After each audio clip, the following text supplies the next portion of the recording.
I have always tried to surround myself with people that have a desire for achievement, of people who are committed to personal change, committed to maximizing their resources, doing something great with their lives. Well, sometimes I'll meet these types, and I know a few of them that I would call overachievers. Now, someone might look at me and say the same thing. Well, you're an overachiever, but there's a little bit of a difference. Some of the people that I run into are all ambition, little wisdom.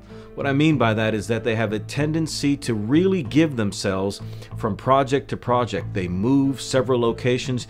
I know one particular guy who, lived in 4 or 5 states just within the last few years that I've known him. He's been involved with just as many projects. The problem is nothing has ever really gotten off the ground because there's a sense in which you need to think like a farmer. A farmer plows a field, but he doesn't plow the field just for a 1-year result. He's in it for the long term.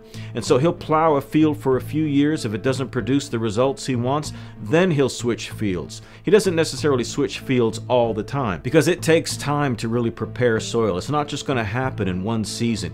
You have to stick with what it is that you're doing and let the compounding process take effect as it builds layer upon layer upon layer. I'll have people say to me sometimes, CJ, it seems like you just sort of fell out of the sky, like all of a sudden you were there and you had all these things to say and you're doing all this with Metal Motivation.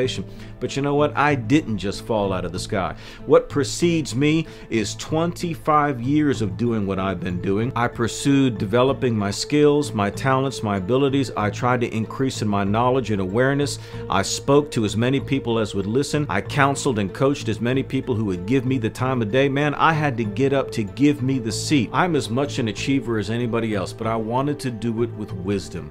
I wanted to do it to where it would last. It really does come down to what you're trying to build. So stick to what it is you're committed to. Develop it over time. Don't be moved by what other people are doing or how fast it seems that they're getting down the road. Remember the tortoise and the hare. Stick to wisdom, stick to your knitting, stick to the compounding effect, and you watch. You're going to build something great and you're going to build something lasting. This is CJ with Metal Motivation, and remember, in whatever you do, don't suck. Metal up.